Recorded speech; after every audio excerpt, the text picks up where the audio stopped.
sometimes people don't want to identify the homie that's all tattooed up. There was a guy that they came out in the Los Angeles Times from killing someone, and he walked into the courtroom and he was just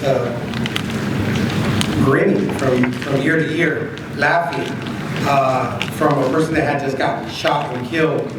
And the person that got shot and killed wasn't an enemy, it wasn't a gang member, it was an innocent bystander. And he went in there looking crazy, like laughing at the parents of the victim. And at that moment, the Los Angeles Times article kind of identified this person as a heartless killer. This gang member had no remorse for the family. And that's not the case.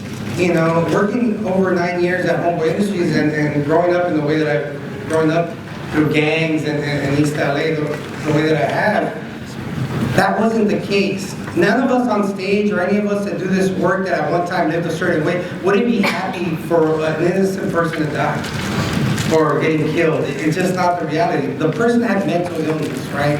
And so when a person walks through our doors at Homeboys, we identify them in 3 ways. And these are the 3 profiles. The mental illness is one, and I identify that because sometimes we think people are crazy, right? And growing up in the streets, craziness is a good thing, not a bad thing, right? And so, but there's mental illness, and we identify that. The second thing is trauma. People that are induced with trauma.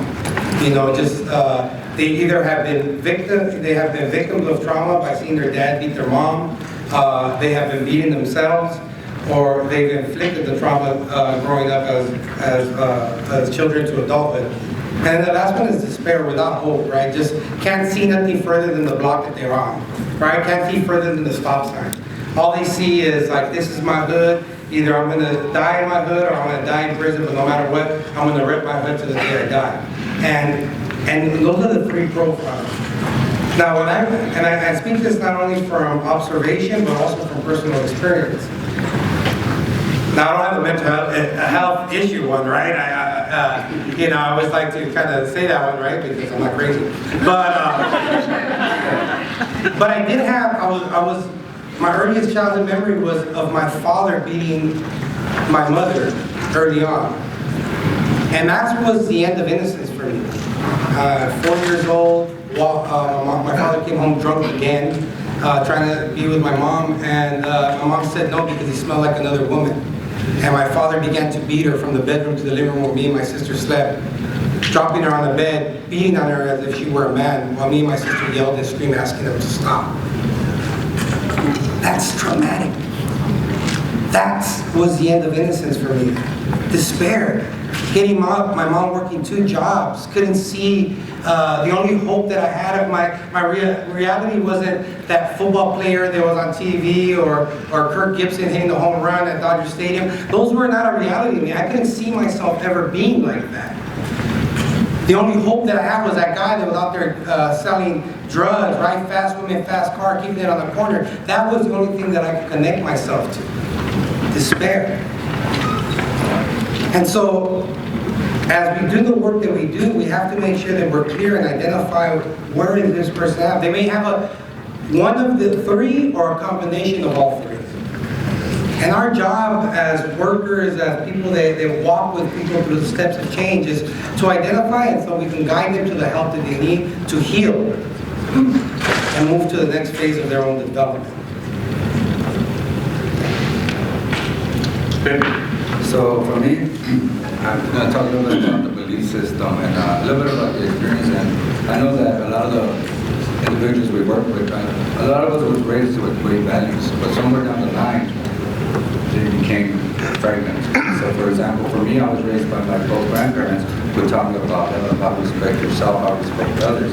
And those were great values that were given to me at a very young age. But it wasn't until we came to the housing projects, bigger environment, big local gangs. Then my father's immigration status put him to become a drug dealer because there was lack of opportunity, which became hyper-vigilant. And then he started to educate me on who to trust, who not to trust, what to touch, what not to touch, what to tell your mom, what to not tell your mom. And so that's when the belief system started to become redefined. Later on, due to the trauma that was taking place in my household, you know, I linked myself joining a gang at the age of 12. But those teachings of my father, that belief system that was embedded that was embedded in me by my father, and then began to utilize as a survival tactic while in that culture, in the sense that I must not be bad, don't take your thanks for weakness. You must be hard, and those kind of things that grew in culture. And so eventually, as time went on, I then became a drug addict. And what better way to get over on my familia and my children and my significant other, right? The same, I use it as manipulation, how to get through so I can justify my drug use. And I think for me, what I discovered is like the belief system that is embedded sometimes is so big, and at times we can utilize that as a form of manipulation, as a way to justify our behaviors. And at times, for me, what worked for me was when I went into recovery. And once I started to do the work, and I started to do the process model recovery and deal with my trauma, the issues that put me in that place, I then started to remember those initial values that my grandparents taught me, how to love myself, how to respect others. And that's all because of recovery. And then the myth of the belief system and gang culture start to demolish. And I think that's the importance of my recovery. And I think that also the challenges that we find is that because of the fact that my father taught me about LAPD is the enemy, stay away, don't trust authority. That's a challenge when it comes to doing this type of work, because at times part of the treatment plan is in order to get custody of your children, per se, we got to get the CFS involved. Sometimes because of our belief system in the past, it's very difficult to work with authority figures for homeboys and homeboys. And so that's one of the challenges that I foresee and I experience. It's just one, but I know that we have time, so I'll leave it at that. And that's my part of the belief system. Surely. I'd like to talk a little bit about gang culture within a bigger culture of violence in our country, in the United States, and how that impacts identity and how it impacts young people in a world that when you grow up small in a big world, and you grow up bombarded by these images of how do I survive. And so as a woman working at Homeboy Industries and working with hardcore gang members over the last 13 years, I've learned about my own journey and my core wounds, and at the same time been alive to community in a way that invites us to redefine and mutually transform our lives. And one of the things that I've learned most is how the presence and absence of fathers impact identity, and how that's part of the healing and one of the core wounds alive for the men and women that we work with. And specifically when I talk about culture, one of the things that I learned is that we really need to figure out how do we, as you grow up and you work, what are the ideas that we need to trump as a community around masculinity? What does it mean to be male? What does it mean to be strong? What does it mean to survive? And a lot of that, when you walk into the door, is sort of, there's armor around golden hearts. And I sit and I share a stage with men who I've had deep relationships and conversations with. And one of the things that I always, in my work, that I've always sort of been enlightened by is what impacts men and women. And one of the things that I remember being with a homie and asking him, at what age did you start banging? And he said, the womb.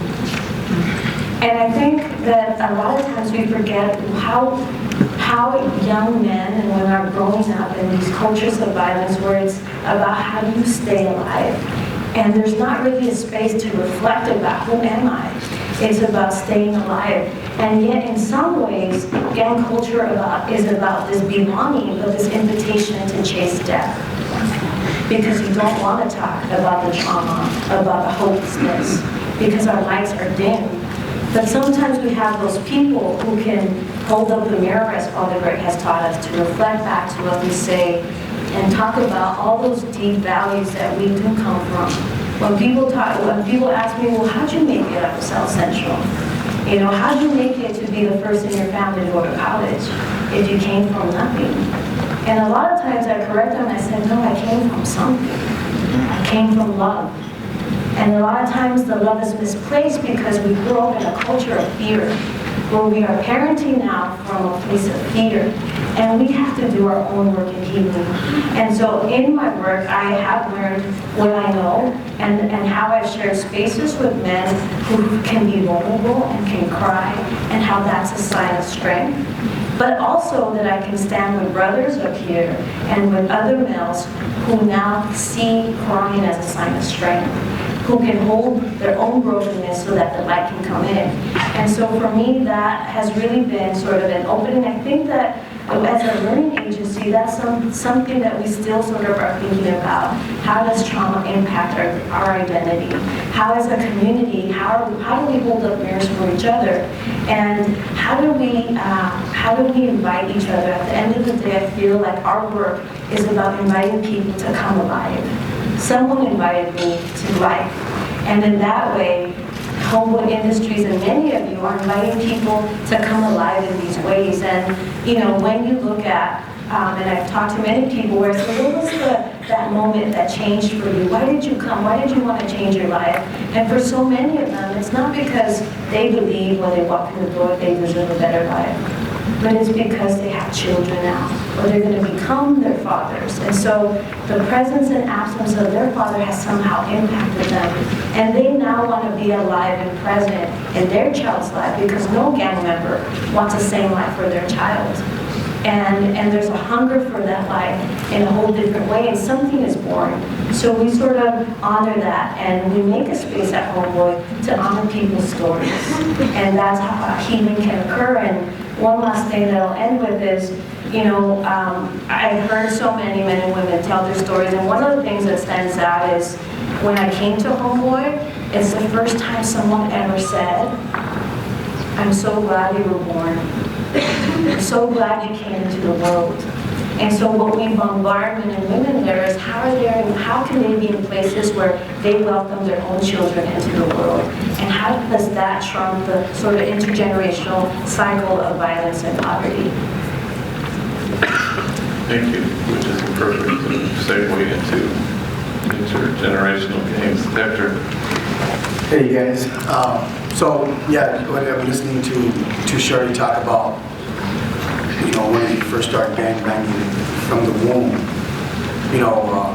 I was born and raised in a family that were all gang members. A week before my twin and I were born, my father had died from a heroin overdose. And going into, my earliest memories were like Lewis and seeing domestic violence and craziness. And as I got older and started to understand, first off, there was violence already like embedded in my brain. And actually, like, how to solve problems was through violence. And as I got older and was in the projects, and I see my aunts and uncles, all cholos, and they would put on the makeup, and we're just little kids, and we used to watch them, and be in the front steps, and they would be selling PCP in the projects, and you get to see like the homies in line selling drugs, and then they'll skip the lines, and then there would be fights and stuff, and we were just kids. And I remember watching and saying, I'm like, the way we would see a Corvette pass by, and you say, that's my Corvette, like oh, that's my red car right there, that Porsche is passing by, that we would say, I'm little man, I'm Chuco, because these guys are bad, man. And just, again, watching violence and the way people walk and talk, I couldn't wait to get older and grow a mustache. It never happened. It sucks.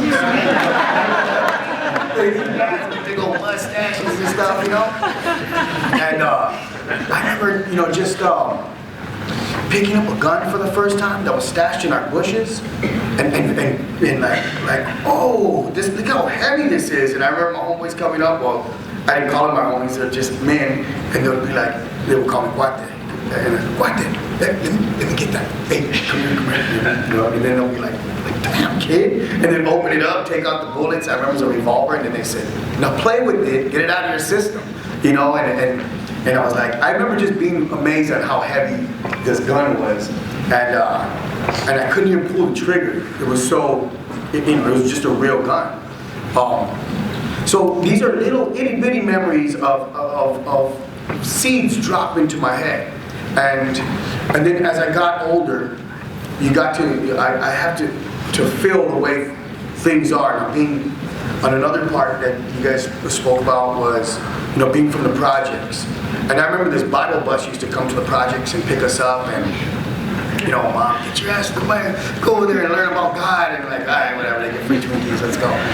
So we would go. And from Ramona Gardens, they would take us to Monterey Park.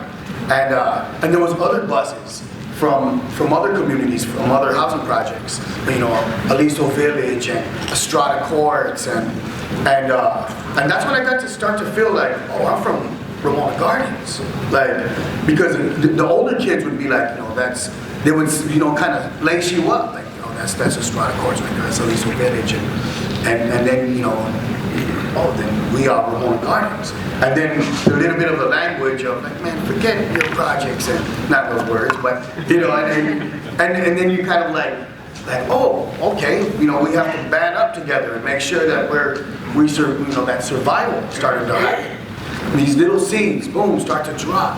And then again, that's a very elementary age. And then getting bussed into junior high school. And now it's on, you know what I mean? Now I'm 12, 13 years old, and I remember trying to, for me personally, I remember I knew this gang culture. I felt like I did. And I wanted to be a little different. And I even tried to step out of my circle and go hang out with some other dudes that weren't gang members. They were a little bit older, but I remember them like, they were like, I call them the disco ducks. They were disco guys, And then they they had the girls and stuff, and I tried to hang out with them.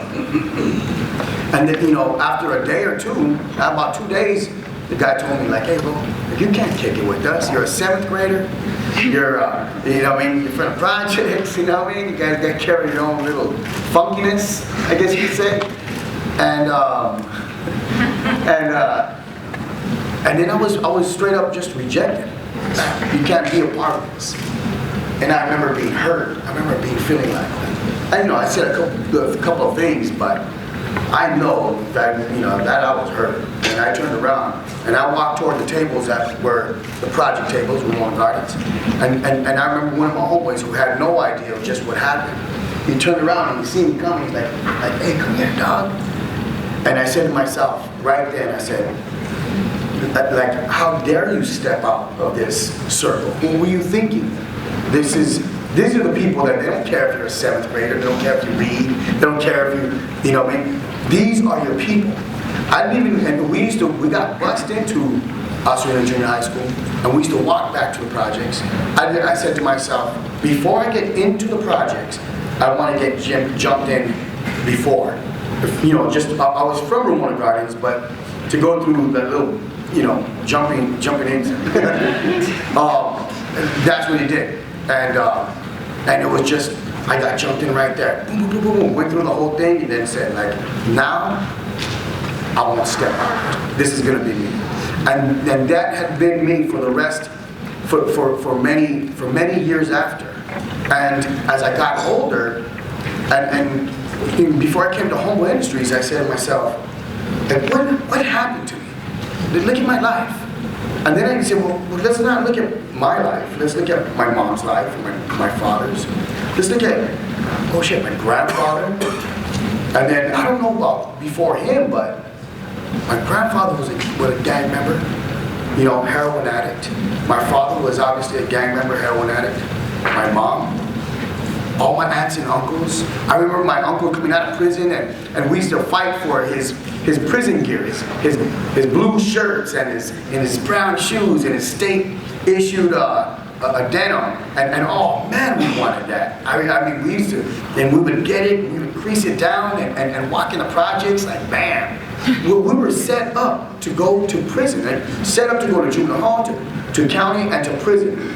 Taught to be the best in that environment. And now, here I am looking back and saying, how do I change this? Like, I have sons. I can't let them be gang members. I don't want no one to ever, I don't want my boys to continue this legacy, in a negative way, you know what I mean? So I said, I have to change, I try to do it on my own. And I kept on finding myself solving problems through violence. And then I said, okay, God, how do I do this? Because this is not working. I'm gonna go back to prison. And you know, I ended up getting this book that is called The Power of the Subconscious Mind. It sounds kind of weird, The Power of the Subconscious Mind. But it taught me about habitual thinking, about thinking a certain way. And I said, growing up in this environment, and thinking a certain way, that's the habit of thinking. And I think violently. I think of, and I remember back in those days, it was NWA and all the craziness that came with gangster rap, and we used to feed ourselves this stuff. And, I could quote all the Scarface movies and the gangster movies, and I fed myself this stuff, and so I was that. And I need to change that. So, it brought back biblical scripture on dwell on these things, and peace, love. And I throw abundance in there because, like that. And so I started thinking about this and meditating, praying about it. And so I just so happened to say, I was talking to a friend. I wasn't happy with my life. I'd already been reading the book. And then somebody came into my life and said, hey, why don't you go to Homeboy Industries? And so I said, man, Homeboy Industries, I remember Father Greg in juvenile hall. Like, that's right. So then I came to Homeboy, and then that was like the plug, the amplifier in my life of here's the classes, here's the support system, and this therapeutic community in this word called kinship that I've never heard of, and that just again it amplified in my life. And I haven't been the same since, and I thank God for that because my boys are doing well.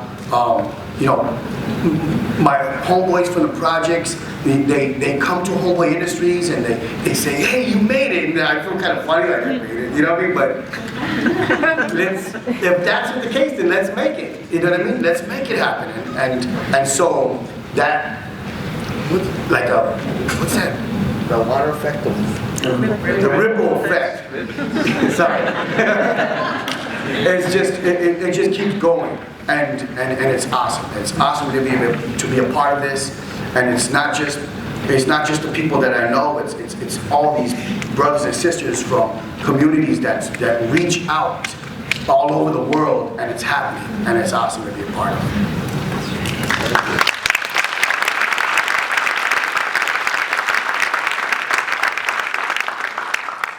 I just want to say a couple things I think our experience at Homeboy is that, as Louis was saying, the profiles of despair, trauma, and mental health challenges are on a continuum of severity. And that's important to underscore that, and as Louis said, some are despondent and have mental health challenges. Some are more traumatized than despondent. And that's important to underscore because I think everybody that walks through our doors, as well as kids who ended up getting jumped into a gang, find themselves on that severity. I think that's the right diagnosis because in the end, then your treatment plan will reflect that. And so if we believe that a kid is unable to imagine a future for himself or herself, then what we do as a community of love and tenderness is we try to infuse hope to that kid for whom hope is foreign. If we believe that a kid has been so damaged and traumatized and can't see his way clear to transform his pain, so he keeps transmitting it, then what we do from a community of tenderness, and when I say we, I don't mean Homeboy, I mean everybody in this room. What we do is we try to facilitate that healing. If we believe that somebody's really dealing with challenges that are hard to carry, and I think lately of the mother of James Holmes, who killed all those folks in the Colorado theater. And she said, I think quite movingly, my son did not choose schizophrenia. Schizophrenia chose him. I have a nephew who hung himself, and I just hear those words, and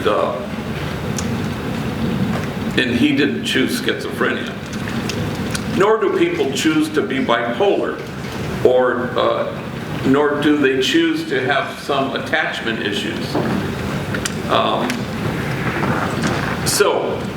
And again, there is no stigma to this, and I'm grateful for the movie Analyze This, because homies for a whole bunch of years kept referencing it, when I'd say, maybe if you talk to somebody, it might help. Oh, you mean like Analyze This?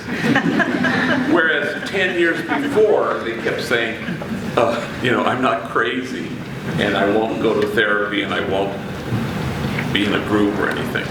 So I think quite correctly, the profiles of kids who join gangs fall into those three categories. I think it's important to debunk all the other things that we've come to believe, that somehow there is a pull factor, that somebody is attracted.